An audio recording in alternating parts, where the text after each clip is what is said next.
Alors, dans cette vidéo, nous allons corriger un exercice sur les systèmes triphasés. Donc, vous avez un réseau triphasé équilibré direct, d'accord? De 220 volts, 380 volts. 220 volts, c'est la tension simple. Et 380 volts, c'est la tension composée. Alors, avec une fréquence de 50 Hz, alors ce réseau, il alimente l'installation suivante avec Z égale à 38 exponentielle J pi sur 6. Donc, vous avez le réseau, donc vous avez un réseau qui va nous délivrer, bien sûr, une tension triphasée équilibrée. Alors, ce réseau, il alimente deux récepteurs ou bien deux charges. La première charge, c'est une charge équilibrée de puissance 5 kW avec un cosinus phi de 0,8 AV.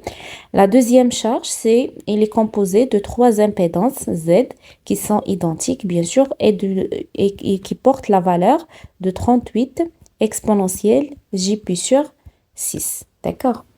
Alors, le premier cas, donc il s'agit alors l'interrupteur K, il est fermé.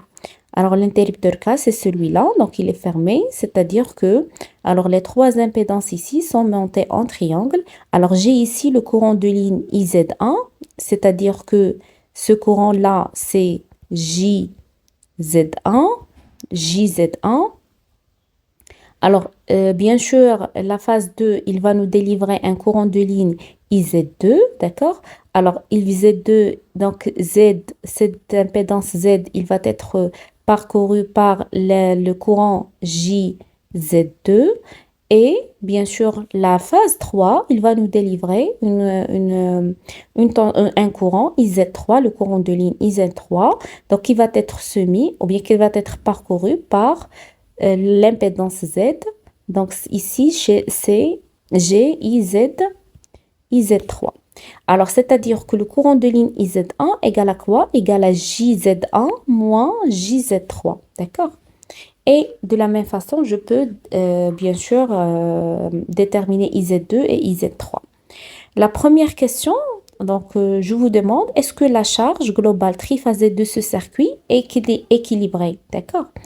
Alors, contexte, une charge, elle est équilibrée. Alors, bien sûr, la charge globale, si tous les récepteurs ou bien toutes les charges sont équilibrées.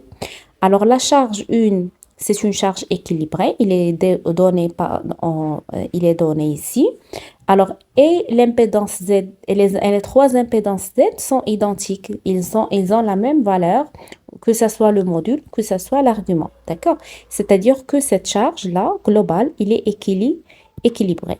Et puisque la charge il est équilibrée et le réseau triphasé il est équilibré, donc je peux dire que le système qui est composé d'une charge plus d'un réseau plus la charge ou bien plus le récepteur, il est équilibré. Donc le système ici, il est équilibré, d'accord?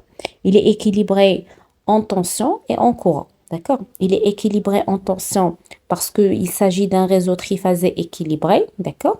Et il est équilibré en courant parce que donc toutes les charges ou bien toutes les impédances ici sont identiques et la charge ici, il est équilibré. Donc la deuxième question, donc la première question donc déjà faite. Alors la deuxième question, c'est je vous demande de calculer l'expression de courant de phase JDZ1 absorbé par l'impédance Z. Alors donc l'impédance Z, il est parcouru ou bien il est donc par le courant de phase JZ1. Et cette impédance Z, il est soumise à quelle tension? Il est soumise à la tension, voilà, la tension entre la phase 1 et la phase 2, c'est-à-dire la tension composée UN2. Voilà. J'ai UN2, donc la deuxième question, UN2 à quoi égal? Égal à Z fois le courant JD ou bien Z1. D'accord? Voilà.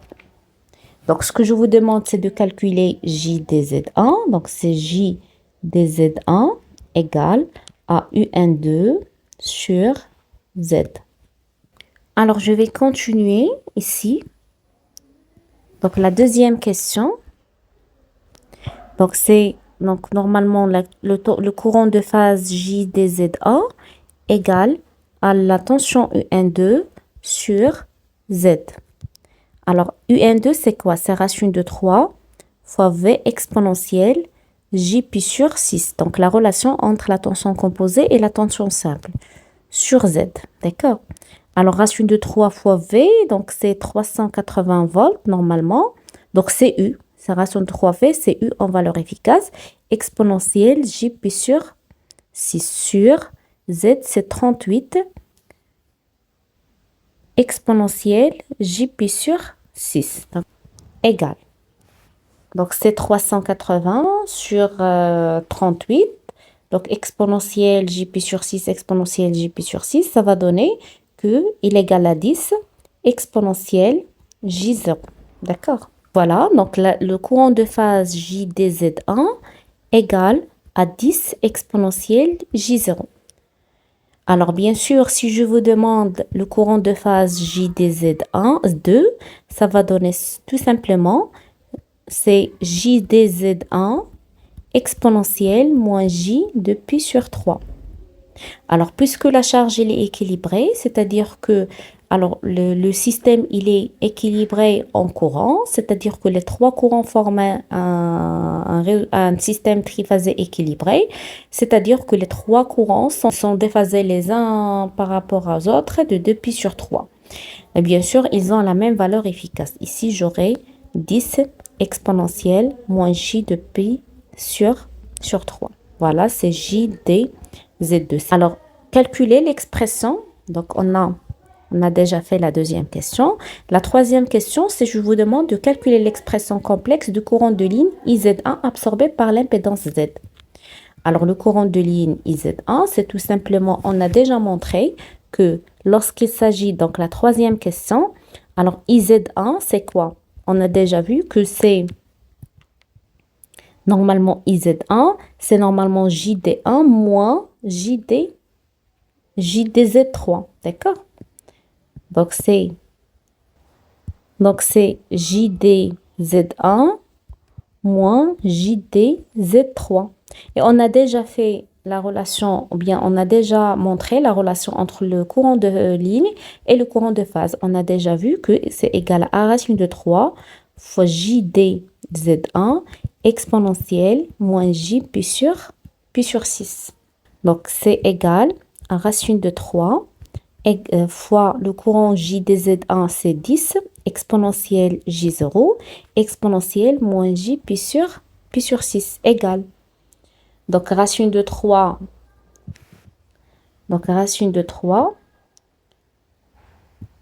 fois 10, donc égale à 17,32 exponentielle moins J pi sur 6. Donc, voilà, c'est le courant IZ1. Donc, le courant IZ1 en module et en argument. Donc, déjà, on peut remarquer que la phase initiale de courant, il est négatif. D'accord? La phase initiale du courant, il est négatif. C'est-à-dire que le déphasage entre la tension simple V et le courant IZ1, donc le déphasage sera positif. D'accord?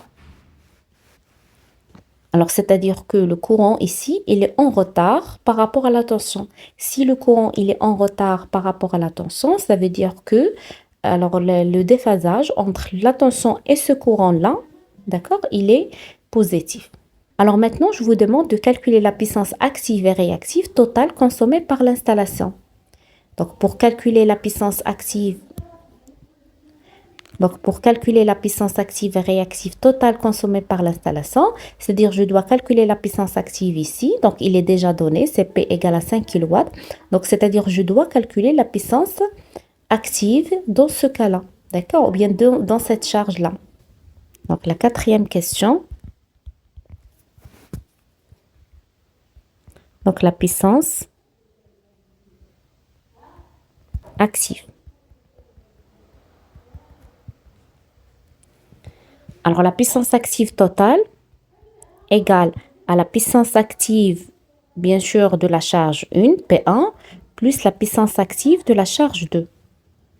Alors, à quoi est égale la puissance active de la charge? Alors, avec P1, à quoi est égal? C'est 5 kW. D'accord? Et P2, ça sera égal à quoi? Normalement, la puissance active Alors, la puissance active consommée par Z, c'est la puissance active consommée par la partie réelle de Z. Parce que normalement, donc une impédance, il s'écrit de la forme suivante. C'est R plus JX. D'accord? Donc, R plus JX égale à quoi? Égale à 38 exponentielle J puissance 6. C'est-à-dire, je dois déterminer la partie réelle et la partie imaginaire pour déterminer ou bien la puissance active et réactive de cette impédance, ou bien consommée par cette impédance. Donc, je continue. Donc, je vais écrire la formule de Z, ou bien la forme de Z. Z, c'est 38 cosinus pi sur 6 plus J 38 sinus pi sur 6. D'accord? Donc, égal. Donc, cosinus pi sur 6, c'est-à-dire c'est cosinus 30 fois 38 égale. C'est 32,9 plus J. Alors, 38 fois sinus 30 degrés égale à 19. Donc, plus J 19. Donc, c'est l'expression Z. Donc, à quoi est égal P2?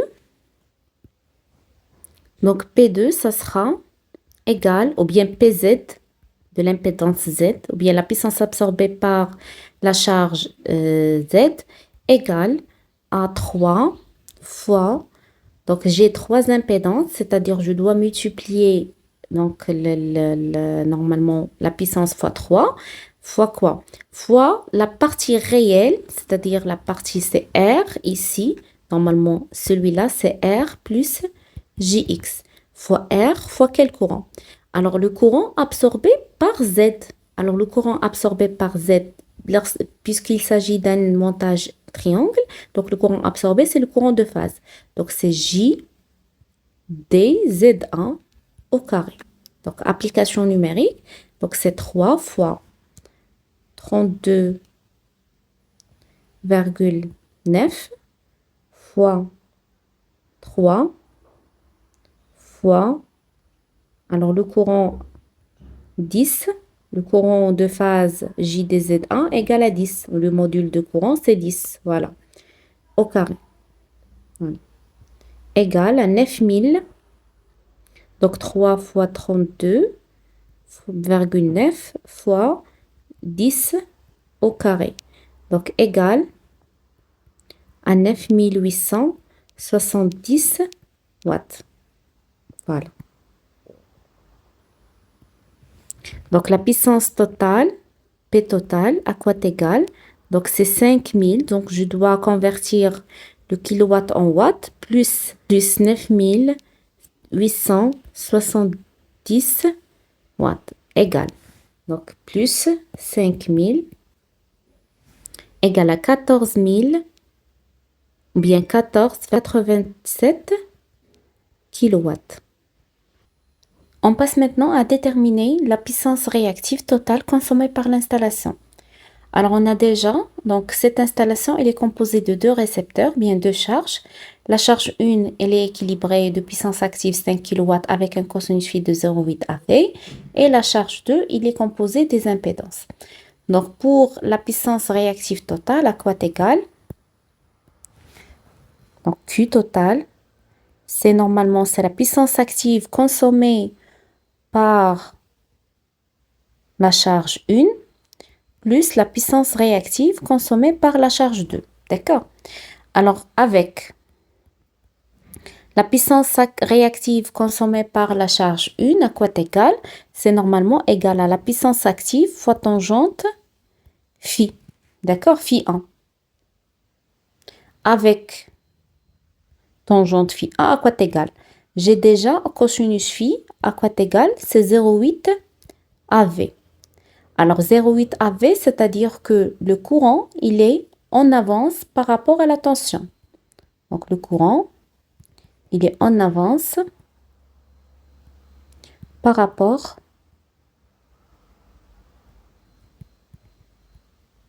à la tension.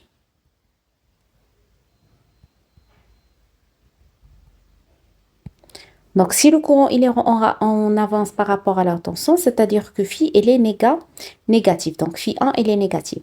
Donc, cosinus phi moins 1 de 0,8. Donc, shift cosinus de 0,8 égale 1. Donc, phi à quoi égal, c'est moins 36,86 degrés. Donc, P tangente phi, ça sera 5 fois 10 à la puissance 3 fois tangente moins 36,86 degrés égale. Donc, application numérique. Donc, j'ai déjà 5000 fois tangente moins 36,86. Voilà. Égale à moins 3748,65 volts ampères réactif. Donc, voilà la puissance réactive. Alors, normalement, c'est une puissance réactive qui est donc négative. Maintenant, je vais déterminer la puissance réactive consommée par la charge 2. Donc, à quoi égale Q2? Donc, Q2, à quoi égale? C'est normalement, c'est 3 fois.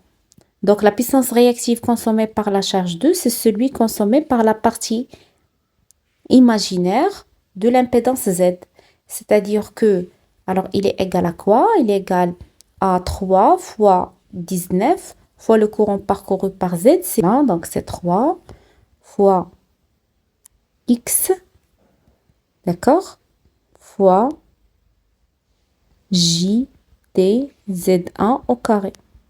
Donc, c'est 3 fois 19 fois le courant J dz1 au carré, c'est 10 au carré, égal. Donc, application numérique. Donc, c'est 3 fois 19 fois 10 au carré. Donc, c'est 5700 volts ampères réactifs. Alors, il faut faire attention. Alors, l'impédance Z, ici, c'est 38 exponentielle J pi sur 6. Alors, l'argument de Z, il correspond à quoi? Il correspond au déphasage phi2. Donc, phi2, c'est pi sur 6, il est positif. Alors, s'il est positif, ça veut dire que, alors, la puissance réactive, ça sera, donc Q2, ça sera positif. D'accord? Alors, s'il s'agit dans l'argument de l'impédance Z, il est négatif. Donc, phi, ça sera négatif. Donc, la puissance réactive, donc, il faut faire attention que la puissance réactive, ça sera négatif. D'accord? Je vais calculer la somme. Donc, Q total, à quoi égal? C'est Q1 plus Q2. Alors, Q1, il est négatif, c'est moins 33 748 plus 5700. Donc, moins 3748. Donc, c'est plus 1952 volts ampères réactifs. Donc, voilà la puissance réactive totale consommée par l'installation. Maintenant, la 5e question, je vous demande, ou bien on désire mesurer la puissance active par la méthode de 2 wattmètres. Dessiner le schéma correspond et donner les indications des wattmètres. Donc, la 5e question. Alors, je vais tracer le schéma du montage. Alors, la méthode de 2 wattmètres. Donc, la méthode des 2 wattmètres.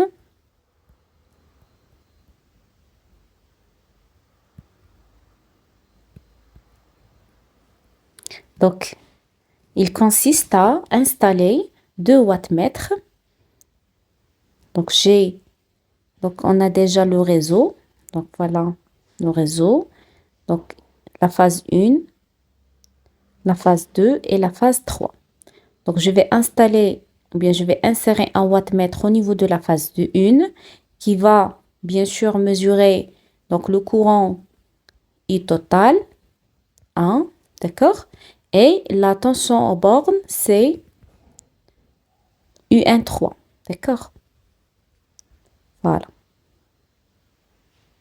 Et aussi, je vais insérer un deuxième wattmètre, alors qui va mesurer I total, le courant total I total 2 et la tension U2, U2 3. Donc voilà. La méthode de 2 wattmètres, il permet de mesurer, bien sûr, la puissance totale consommée, ou bien la puissance totale active consommée par l'installation. Alors, j'ai déjà ici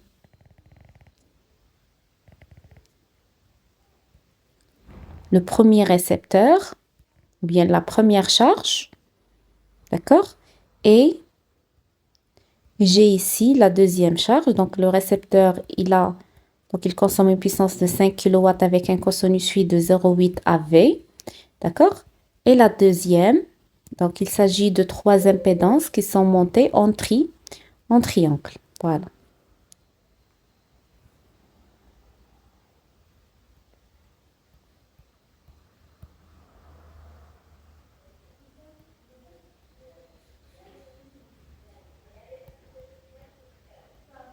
Donc ici j'ai Z, Z et Z.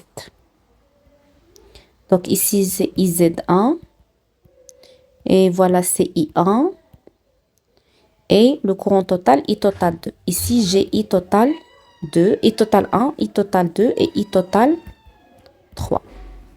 Donc voilà le schéma du montage de la méthode ou bien pour mesurer la puissance absorbée par la méthode de 2 wattmètres. Alors maintenant, je vais déterminer les deux indications de wattmètre. Le premier wattmètre, il va nous donner donc la puissance P131.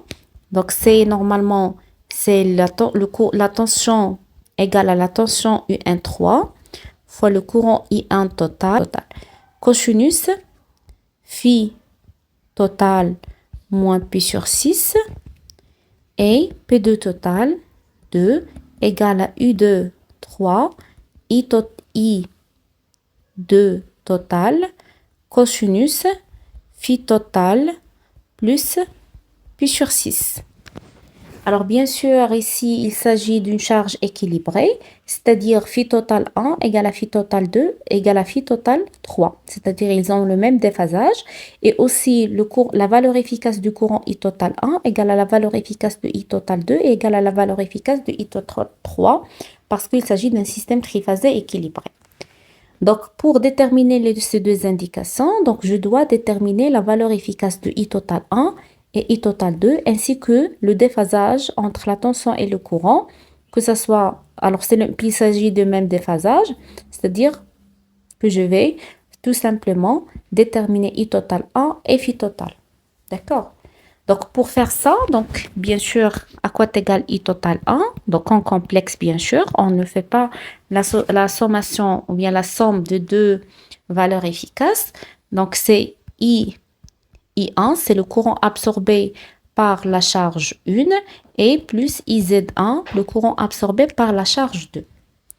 Donc égal avec, on a déjà calculé IZ1, donc à quoi égal, c'est 17,32 exponentielle moins j pi sur 6. Alors comment je vais calculer I1? Donc, normalement, j'ai deux méthodes, d'accord, pour calculer I1.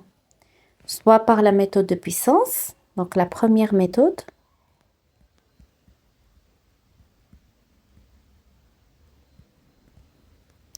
Donc, c'est la puissance active à quoi égale à racine de 3. Donc, il s'agit d'un récepteur triphasé, c'est racine de 3, fois la tension composée U, fois le tout courant I1, fois cosinus phi 1, d'accord? J'ai la valeur de cosinus phi 1, j'ai la valeur de U, j'ai la valeur de P, donc il suffit bien sûr, de calculer I1. I1 à quoi égale, c'est P sur racine de 3 fois U fois cosinus phi 1. Donc c'est 5000 sur racine de 3 fois 380 volts fois 0,8. Donc application numérique, c'est I1, c'est égal à 9,49 ampères. Donc, voilà la valeur efficace de I1. Alors maintenant, on va déterminer l'argument ou bien la phase initiale de I1. Pour déterminer la phase initiale de I1, j'ai déjà cosinus phi, à quoi est égal phi1, égale à 0,8 AV. Ça veut dire que phi1 égale à moins 36,86 degrés. Alors, la phase initiale de I1 à quoi est égal? Donc, j'ai déjà phi1 à quoi est égal? C'est phi U moins phi I1. D'accord? Phi U, la phase initiale de la tension, bien sûr, à la phase 1, c'est 0. Donc, déjà, j'ai un réseau triphasé équilibré, c'est-à-dire V1, il s'écrit CV exponentielle J0. Et phi I1, c'est ce qu'on cherche. Et phi 1, c'est moins 36,86 degrés égal à moins phi I1. Donc, phi I1, ça sera posé, ça sera égal à 36,86 degrés. Donc, je peux écrire I1 égale à 9,49 exponentielle J 36,86 degrés. Donc, voilà la notation complexe de I1. Maintenant, je peux faire la somme. Donc, I total 1 à quoi est égal? Normalement, c'est le courant I1 moins, plus, pardon, IZ1. Donc, c'est la somme des courants. Donc, I1, c'est 9,49 exponentielle J 36,86 plus 17,32 exponentielle J pi sur moins J pi sur 6. Donc, application numérique. Alors, mode complexe, c'est celui-là. Donc, c'est 19,49 exponentielle 36,86 plus 17,32 exponentielle moins 30 degrés. Puis sur 6, c'est 30 degrés égal. Donc, il est sous forme A plus JP. Moi, on veut... Donc, je vais l'utiliser sous forme Rθ. Donc, le voilà. Donc, voilà, c'est 22. Donc, c'est 22,78 exponentielle moins J 7,48 degrés. I total 1. Donc, voilà la notation complexe de I total 1. Alors, qu'est-ce que vous remarquez? Que la phase initiale de I total 1, phi I total 1, donc phi I total 1, il est négatif, c'est-à-dire que le courant, il est en arrière par rapport à la tension. D'accord? Alors, si le courant, il est en arrière par rapport à la tension, c'est-à-dire que le déphasage, c'est la phase initiale, donc le déphasage, phi total, ce sera positif. Et bien sûr, quel sera le déphasage entre la tension et le courant? Donc, phi total, à quoi est égal? C'est phi U moins phi I total. D'accord? Alors, phi I total, donc phi U, c'est 0, moins. Alors, phi I total, c'est moins 7, c'est plus 7,48. Donc, égal à 7,48 degrés. Donc, c'est phi total. D'accord? Donc, phi total, il est positif. Et on a déjà, alors, et ça prouve que on a déjà calculé la puissance active ou bien la puissance réactive totale consommée par l'installation. On a trouvé que cette puissance réactive, elle est positive. Alors, si la puissance réactive, elle est positive, ça veut dire que, alors, le déphasage entre la tension et le courant, il est positif et c'est ce qu'on a trouvé. D'accord? Alors, mais, il reste maintenant à déterminer. Donc, on a déterminé phi total A, c'est le déphasage entre la tension et le courant. Maintenant, il reste à déterminer les deux indications de 2 wattmètres. Donc, je remplace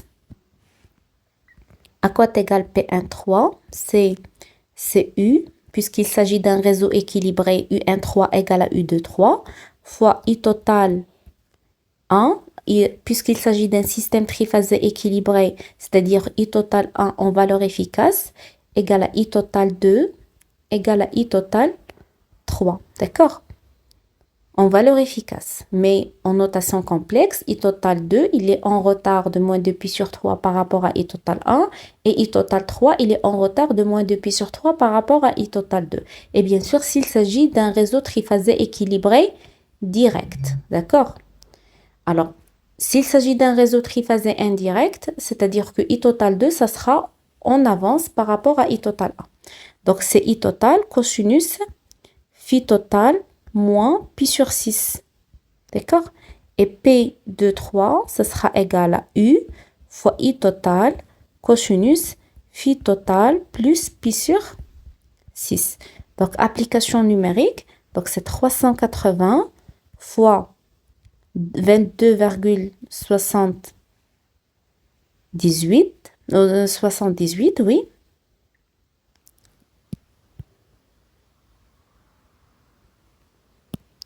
fois cosinus 7,48 moins 30 degrés. D'accord? L'autre, c'est 380 fois 22,78 fois cosinus 7,48 plus 30 degrés. D'accord? Donc, application numérique. Donc, P13 égale à 7996,31 watts. Alors, pour P23 égale à 380 fois 22,78 fois cosinus 7,48 plus 30 degrés égale à 6869,42 watts. Et voilà les deux indications de 2 wattmètres. D'accord?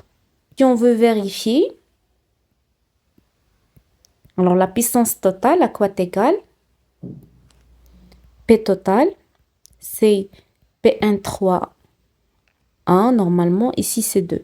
P13 1 plus P2 3 2 égale.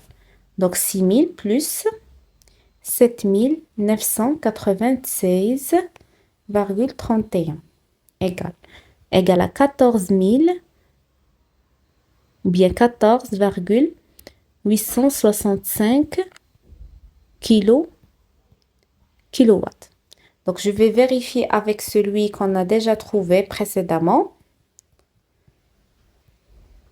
Donc, on a trouvé, c'est 14,85. Donc, c'est la même chose. Et si on veut aussi déterminer la puissance réactive, Q total, ça sera la racine de 3, P1,3,1 moins P2,3,2 égale la racine de 3, facteur de 7996,31 moins 6869,42 égale. Donc, donc c'est 7996,31 moins 6869,42 égale fois racine de 3. Donc, c'est 1951,83 volts ampères réactifs. Voilà la puissance réactive totale consommée par le circuit. Donc, quand je vais vérifier, c'est 1951. Donc, la puissance réactive qu'on a déjà calculée, c'est 1952. Donc, c'est la même chose. Alors, on passe à la 6e question. On désire améliorer le facteur de puissance de l'installation jusqu'à la valeur 1. Alors, calculer la puissance réactive que doit produire la batterie de condensateur et calculer la valeur des condensateurs montés en triangle. C'est-à-dire, je dois calculer la puissance réactive que doit produire la batterie pour améliorer le facteur de puissance à 1. Et calculer ou bien dimensionner ou bien trouver la valeur du condensateur qui est monté en triangle. D'accord? Alors voilà la 6e question. Donc pour déterminer la puissance réactive produite par le condensateur, on a déjà calculé la puissance réactive totale. Ou bien je dois calculer la puissance réactive totale. À quoi est égale la puissance réactive totale? P total tangente phi totale, normalement. Donc c'est P total tangente phi totale. D'accord? Et Q total prime égale la puissance réactive, bien sûr, totale consommée par l'installation après l'amélioration du facteur de puissance, c'est toujours P total tangente phi total prime. Et j'ai déjà la relation, donc à quoi égale Q total prime, c'est normalement la puissance réactive totale consommée par l'installation avant l'amélioration, plus la puissance réactive produite par les condensateurs. Donc QC, à quoi égale? C'est Q total prime moins Q total. P total, c'est, normalement, on a déjà trouvé qu'il est égal à 14 000,86. Donc c'est 14,86 fois 10 à la puissance 3 fois tangente. Phi total, c'est 7,48. 7,48, voilà, degrés. Égal.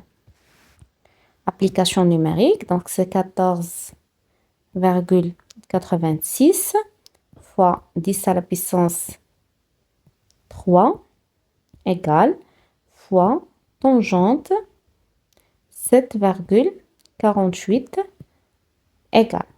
C'est 1951,007 voltampères réactifs. Et c'est la valeur qu'on a déjà trouvée, c'est 1951, d'accord? Alors maintenant, je dois calculer Q total prime, c'est la puissance totale consommée par l'installation après l'amélioration du facteur de puissance. La puissance active ne change pas parce que les condensateurs ne consomment plus de la puissance active. Donc, ça sera égal à toujours 14,86 fois 10 à la puissance 3 fois tangente phi total prime. Alors, j'ai déjà cosinus phi total. On a déjà cosinus phi égale à 1. Donc, phi égale à 0. Donc, tangente 0. D'accord? Égal. Donc, ça sera égal. Donc, égal à 0. Voilà. Donc, quelle sera la puissance réactive produite par le condensateur? C'est Q total prime moins Q total. Donc, ça sera égal à moins, Q total prime c'est 0, c'est moins Q total. Donc, c'est moins 1951,07. Voilà. Volt, bien sûr, ampère réactif. Alors maintenant, je dois déterminer la valeur du condensateur. À quoi égale QC? Donc, c'est moins 3C oméga fois quelle tension? Alors, normalement, si les trois condensateurs sont montés en triangle, la tension, c'est la tension qu'on doit mettre, c'est la tension composée. D'accord? Alors, si les trois condensateurs sont montés en étoile, la tension qu'on doit mettre ici, c'est la tension simple. D'accord? Parce que chaque condensateur, il est soumis à la tension simple. Ici, je vais mettre moins 3, c'est oméga, U au K au carré. Donc, application numérique, c'est C égale à QC moins QC sur 3 oméga U au carré. Voilà la formule. Donc, application numérique, j'ai C égale à moins, c'est 1951,07 sur 3 fois 2pi fois 50 fois la tension composée au carré égale. Application numérique, donc c'est 1951,07 sur donc 3 fois 2pi fois 50 fois 380 au K au carré égale. Donc, c'est 1,4. Alors, 1, 2, 3, 4. 10 à la puissance moins 4 farad. Voilà la valeur du condensateur à monter en triangle pour améliorer le facteur de puissance à 1. Alors, on passe maintenant au cas où vous avez l'interrupteur K, il est ouvert. Donc, l'interrupteur K, il est ouvert. Donc, qu'est-ce que j'ai? J'ai donc ce câble-là, ou bien ce fil-là, il va disparaître, d'accord? Et j'ai cette impédance-là, il est en série avec celui-là, d'accord? Et les deux impédances sont en parallèle avec celui-là. Alors, je peux calculer la Z équivalente à quoi est égal? C'est Z en série avec Z, d'accord? En parallèle avec Z. Voilà. Donc, celui-là est en série parce qu'ils sont parcourus par le même courant. Ce courant-là, il est nul. Donc, c'est un circuit ouvert. Et bien sûr, celui-là et celui-là, il est divisé en deux parce qu'il existe un courant. Donc, il se divise en deux, c'est-à-dire ces deux éléments-là sont en parallèle avec Z. Donc, qu'est-ce que je vais avoir comme impédance équivalente? C'est quand vous avez une impédance équivalente entre la phase 2 et la phase 3, c'est Z équivalente. Celui-là, ou bien je vais les mettre comme ça.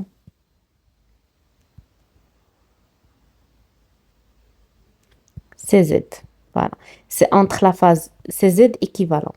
C'est entre la phase 2, pardon, c'est entre la phase 2 et la phase 3. Soit vous faites Z équivalente par cette méthode-là, ou bien tout simplement, c'est celui-là. C'est Z équivalente. D'accord? Ou je dois calculer les nouvelles expressions complexes des courants I total 1 et I total 2. Donc, on a déjà la valeur de I1. Donc, on a déjà calculé la valeur de I1. D'accord? On doit calculer maintenant la nouvelle valeur de I total 1, I total 2 et I total 3. Bien sûr, en respectant que j'ai une seule impédance Z ici. D'accord? Z équivalente. Je vais déterminer dans un premier lieu I total 1. Donc, à quoi est égal I total 1? Va être divisé en deux. Donc, c'est I total I1. Donc, c'est le courant I1 plus, donc ici, j'ai aucune impédance, aucune charge, c'est-à-dire plus 0. C'est-à-dire ici, I total 1, c'est-à-dire I total 1, ça sera égal à I1. D'accord? Maintenant, I total 2. À quoi est égal I total 2? I total 2, donc il est divisé en deux. I total 2, c'est I2, d'accord? Plus IZ équivalente, c'est I2. Plus IZ équivalente. D'accord? Avec IZ équivalente, à quoi est égal? C'est le courant absorbé par Z équivalente. Donc, EZ équivalente, elle est soumise à quelle tension? Elle est soumise à la tension U2, U2,3. D'accord? Donc, le deuxième cas, cas ouvert. Alors, j'ai I total 1 égale à I1. D'accord? I total 2, c'est normalement égal à I2 plus IZ2, Z équivalente 2, avec Z, alors avec normalement IZ équivalente, à quoi est égal? Z équivalente, on a déjà dit que c'est ZA, c'est Z plus Z, normalement c'est Z plus Z, en parallèle avec Z. On va mettre, par exemple, ici c'est Z1. Z plus Z, c'est 38 exponentielle J pi sur 2, pi sur 6, plus 38 exponentielle J pi sur 6. C'est 76 exponentielle J30. Donc, c'est Z1. Donc, Z équivalente, 1 sur Z équivalente, ça sera égal à 1 sur Z1 plus 1 sur Z égale à 1 sur 76 exponentielle J30 plus 1 sur 38 exponentielle J30. D'accord? Égal. C'est 0,039 exponentielle moins J 30 degrés. Voilà. Donc, c'est 1 sur Z équivalente. Donc, Z équivalente, ça sera 1 sur, alors c'est 25,64 exponentielle J 30 degrés. Voilà, Z équivalente. Donc maintenant, je peux déterminer IZ équivalente. D'accord? Alors, IZ équivalente. Alors, j'ai déjà la tension soumise à normalement l'impédance Z équivalente. C'est la tension U de 3 égale à Z équivalente fois le courant. Quel courant? C'est IZ équivalente. D'accord? Donc, IZ équivalente égale à U de 3 sur Z équivalente qui est égale à racine de 3 fois V exponentielle moins J pi sur 2. D'accord? Sur Z équivalente, c'est 25,64 exponentielle J 30 degrés. D'accord? Égale à racine de 3, c'est 380 volts exponentielle moins J pi sur 2 sur 25,64 exponentielle J 30 degrés égale. Donc, application numérique, c'est 380 sur 25,64. Donc, c'est 14,82 exponentielle moins 90 moins 30 degrés. D'accord? Donc, c'est moins J 120 degrés. Voilà. Donc, c'est IZ équivalente. Donc, maintenant, je vais déterminer I2. Donc, I2, donc on cherche à I2, I total 2, ça va être égal à I2 plus IZ équivalente. D'accord? Avec I2, à quoi égal? On a déjà calculé la tension ou bien le courant I1. On a déjà calculé I1. Alors, on a trouvé que I1 égale à 9,49 exponentielle J36,86. Alors, le courant I2, puisque la charge 1 est équilibrée, le courant I2, il aura la même valeur efficace de I1. Et l'argument, ce sera bien sûr déphasé de moins de pi sur 3 par rapport à I1. Donc, ça va être quoi? Ça va être combien? J'ai avec I2 égale à I1 exponentielle moins J de pi sur 3. Donc, I1, c'est 9,49 exponentielle moins plus J 36,86. D'accord? Exponentielle moins J 120 degrés égale à 9,49 exponentielle 36,86 moins 120 degrés égale à moins J 83,14 degrés. Donc, c'est la phase initiale. Donc, on a déterminé la phase initiale de I2. Alors, j'ai déjà IZ équivalente. Donc, maintenant, I total 2, ça sera égal à 9,49 exponentielle moins J 83,14 plus IZ équivalente, c'est 14,82 exponentielle moins J 120 degrés. Voilà, égal. Donc, application numérique, ça sera 9,49 exponentielle J 83,14 plus 14,82 exponentielle moins 120 degrés égale. Donc, sous forme Rθ égale, c'est 23,12 exponentielle moins J 105,74 degrés. Donc, c'est I total 2. Voilà.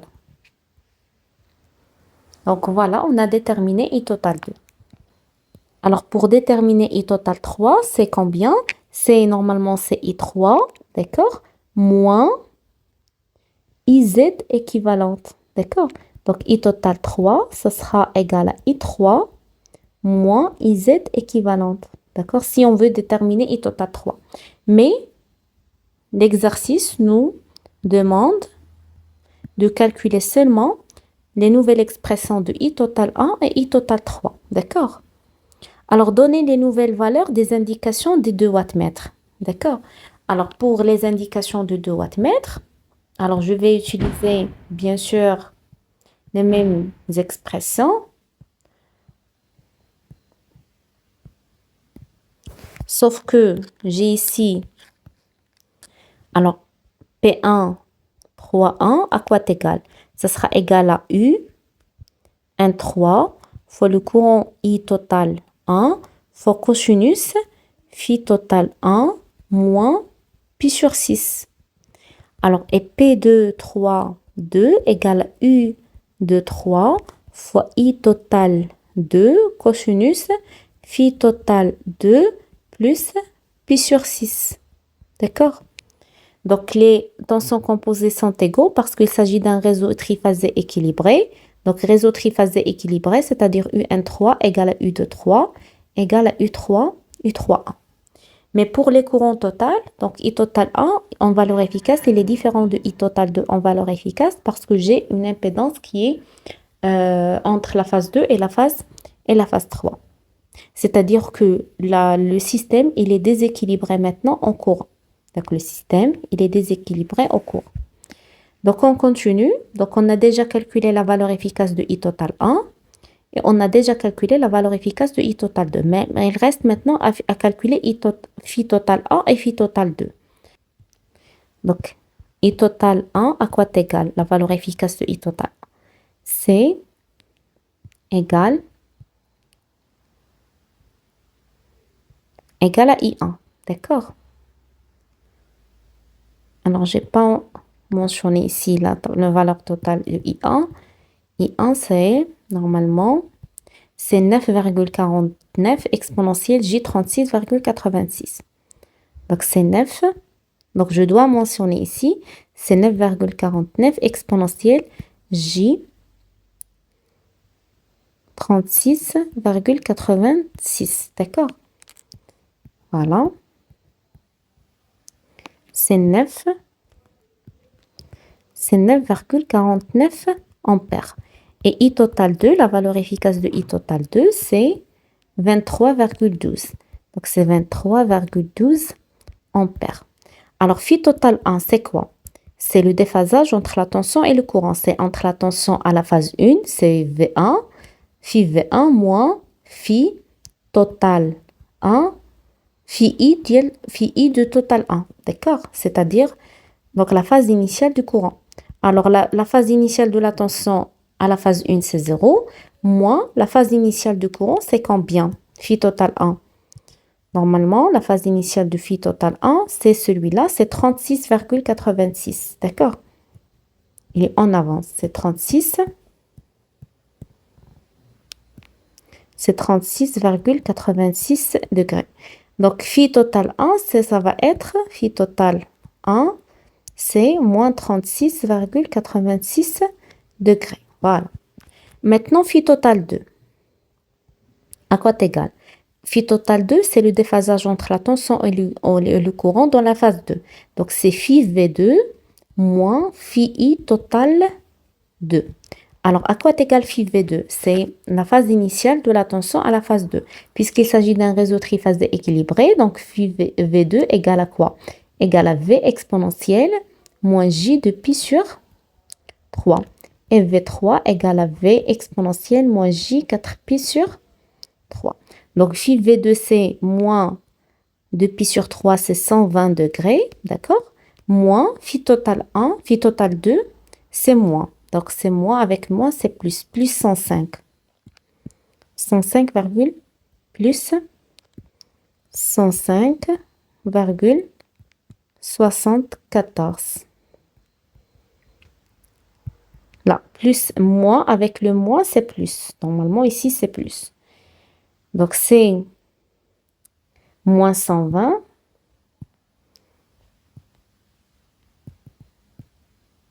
moins 120 plus 105,74 égale à moins 14,26 degrés.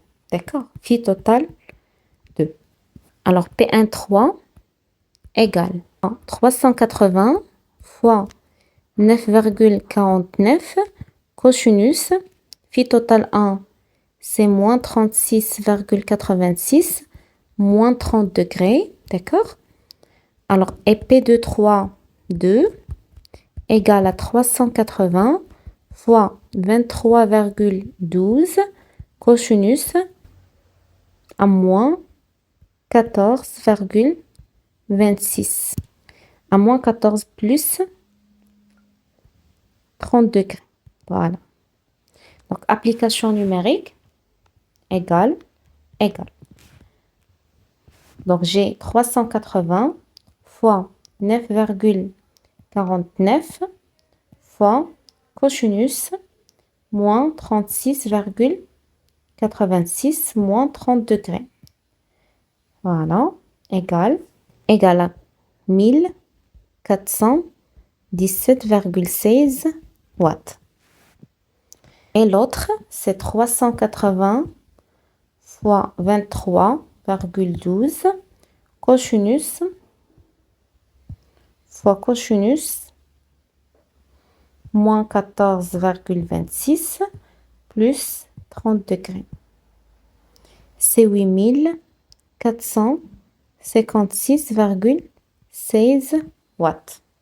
Donc, voilà les deux indications de wattmètre dans le cas où vous avez, donc le deuxième cas où vous avez l'interrupteur K, il est ouvert.